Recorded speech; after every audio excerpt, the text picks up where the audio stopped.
Hello Sunshines, how are you? Kumusta na po? Marami tayong mga kaibigan, mga kakilala, member ng family na nag-positive sa COVID. But I believe and I pray to God na malagpasan po natin ang mga bagay na ito. Sa tulong niya, kaya natin ito. Gusto kong i-share sa inyo yung aming experience last year because we were also got infected with this virus. Pero sa bahay lang po kami nag-isolate. At purihin ang ating Panginoon, we were able to survive. Kaunti lang po yung aming mga napagsabihan sa members of the family, mga kapatid at ilang mga kaibigan. So sa pagkakataong ito, I would like to thank my sa lahat po ng nakaalam na tumulong sa aming manalangin, nagpadala ng aming mga supplies sa pangailangan dahil hindi kami makalabas. Marami pong salamat. God bless you all.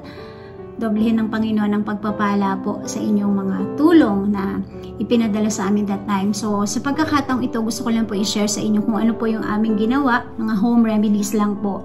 But though I'm not an expert, hindi po ako doktor o hindi kung ano pa man, scientist na pwede mag-explain sa inyo ng mga bagay-bagay. Gusto ko lang po i-share yung mga ginawa namin that I believe nakatulong po. Una, sa pangalan ng ating Panginoon, our faith in God, aming patuloy na pananalangin at pagtitiwala sa Kanya. And of course, yung pong mga home remedies na ginawa namin ay baka sakaling makatulong din po sa inyo. But please, consult your doctor first or yung mga mas eksperto po sa mga ganitong bagay bago nyo po gawin. Especially dun po sa mga may sakit, huwag po kayong basta magtitake ng mga gamot na sabi-sabi lang.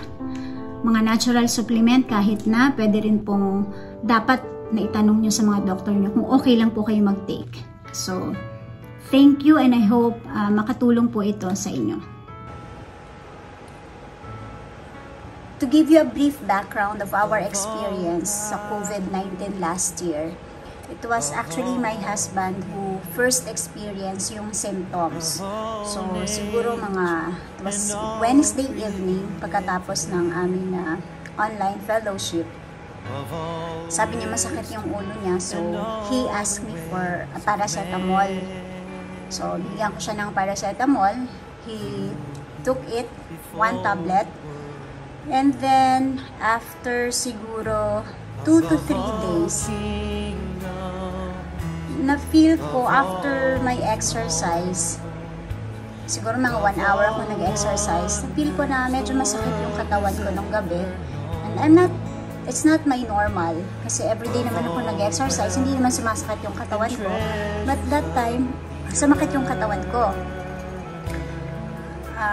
So sabi ko, bakit kaya?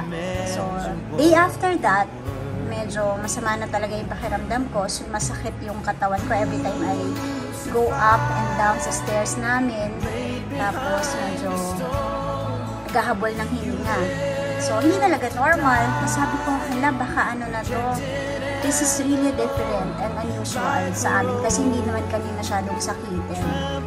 Glory to God.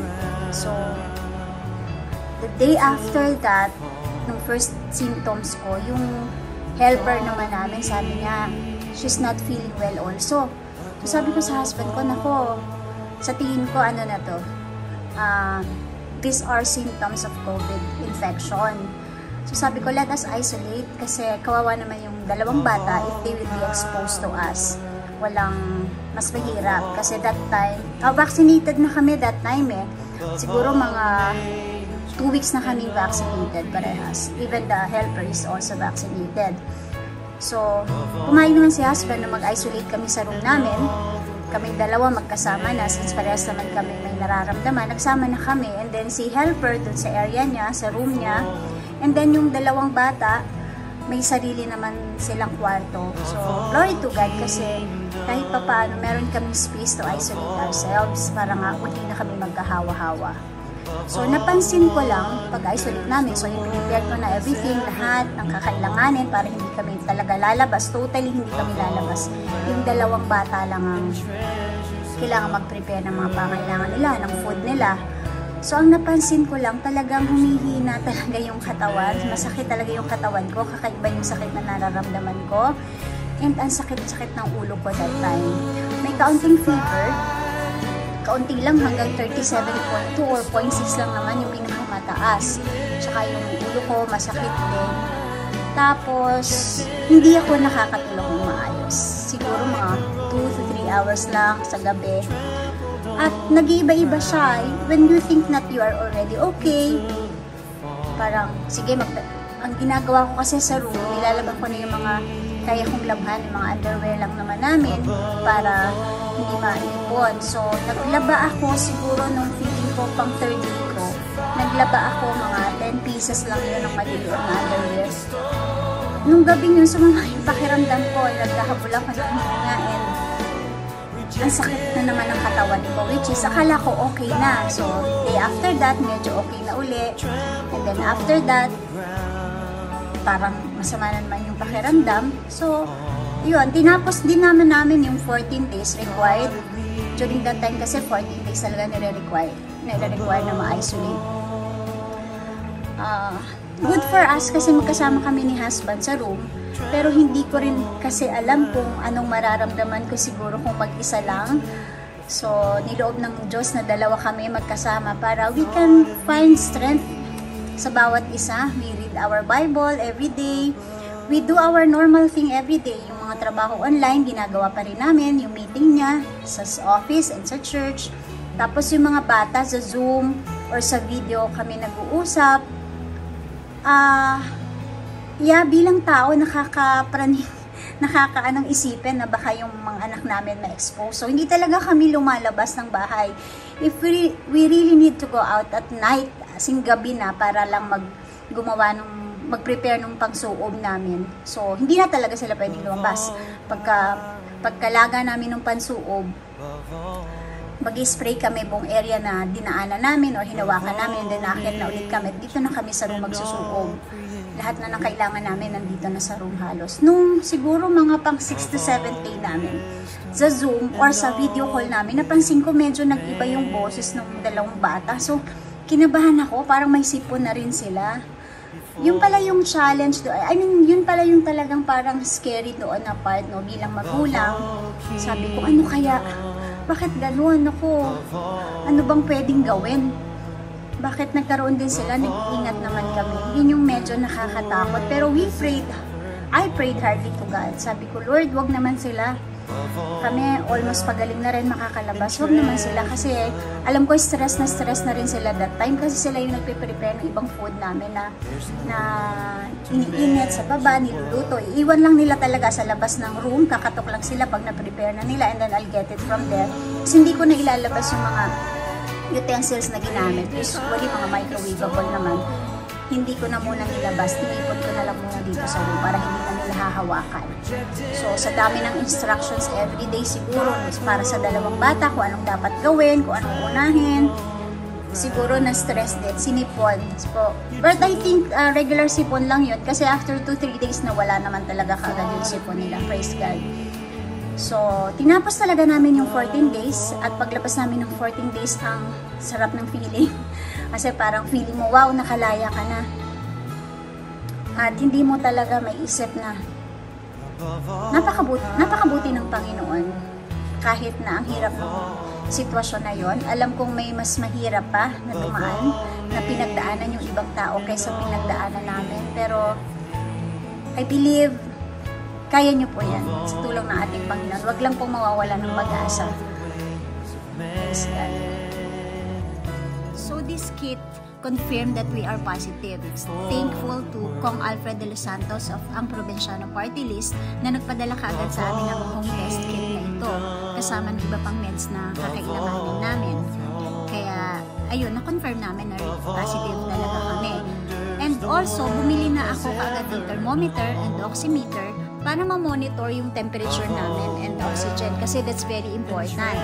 Nag-load din ako ng mga vitamin C, Immune Pro, Berocca, Tolak Angin, Sinozepam na paracetamol as advised din ng mga doctors, ng mga kaibigan ko, and also Dislurine for immunity.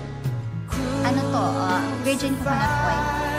And so, although wala itong medical explanation, pero lemon, calamansi leaves, turmeric, Vicks VapoRub, oregano, pinagsama-sama ko, nilaga namin everyday. Nagsugod kami. Ito kasi hindi, sabi ng mga doktor, hindi pa siya totoo. Pero ewan ko, ginawa namin siya. All the fruits that we can eat, all the oil, eucalyptus oil, citrus oil, nag-diffuse ako sa room namin everyday. Tapos nilalagay ko rin sa wrist ko, sa neck ko, inaamoy ko siya parate. So, I'm always monitoring my sense of smell. Talaga kung magbabago. Pero praise God, hindi naman kami nawala ng virgin coconut oil. Hinahalo ko naman siya sa lotion. Sabi kasi, diba, yung virgin coconut oil, maganda rin based sa mga research and studies. So, hindi ko alam kung totoo, pero ginagawa ko siya. Hanggang ngayon, ginagawa ko pa rin.